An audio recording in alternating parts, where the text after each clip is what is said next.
সাতক্ষীরা শ্যামনগর মহাসড়ক সংস্কারের অভাবে চলাচলের অযোগ্য হয়ে পড়েছে। দীর্ঘ 2 যুগেরও বেশি সময় সংস্কারের অভাবে সড়কটির বেহাল দশা। এতে চরম দুর্ভোগে এই সড়কে চলাচলকারীরা। সাতক্ষীরা প্রতিনিধি মশিউর ফিরোজের পাঠানো তথ্য ও চিত্রে বিস্তারিত জানাচ্ছেন শেখ ফাহিম।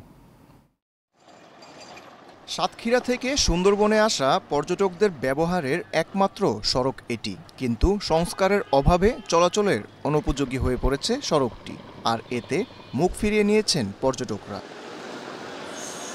শুধু সুন্দরবন নয়, জেলা শহরের সাথে বিভিন্ন উপজেলার যোগাযোগের একমাত্র সড়ক এটি। প্রতিদিন হাজার হাজার যানবাহন চলাচল করে এই সড়কে। রাস্তার বিভিন্ন জায়গায় পিচ উঠে সৃষ্টি হয়েছে ছোট বড় গর্ত।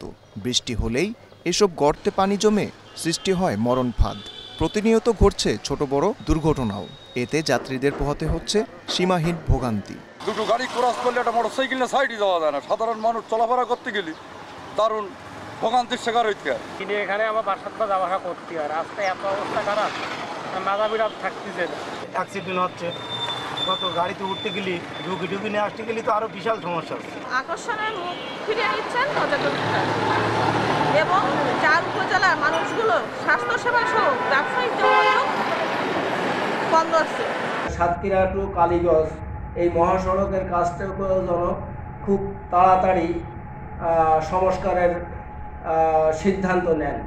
নির্মাণের 26 বছর পরেও সড়কটি সংস্কারে কোনো উদ্যোগ নেওয়া হয়নি।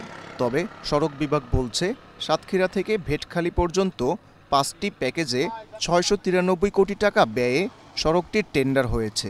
শীঘ্রই শুরু হবে কাজ। বাকি যে 5টা টেকনিক্যাল ইভ্যালুয়েশন শেষ হয়েছে, সেটা ফিনান্সিয়াল ইভ্যালুয়েশন চলছে। এটা আশা করি যদি সবকিছু স্মুথলি চলে, আমরা দ্রুত হয়তো ঠিকাদার পাবো এবং তখন হয়তো রাস্তাটা যথাযথভাবে মেরামত করা সম্ভব হবে। সড়কটি দ্রুত সংস্কার হলে একদিকে যেমন কমবে ভোগান্তি, তেমনি বাড়বে সুন্দরবনে পর্যটকদের আগমন। Sheikh Fahim, Asian television.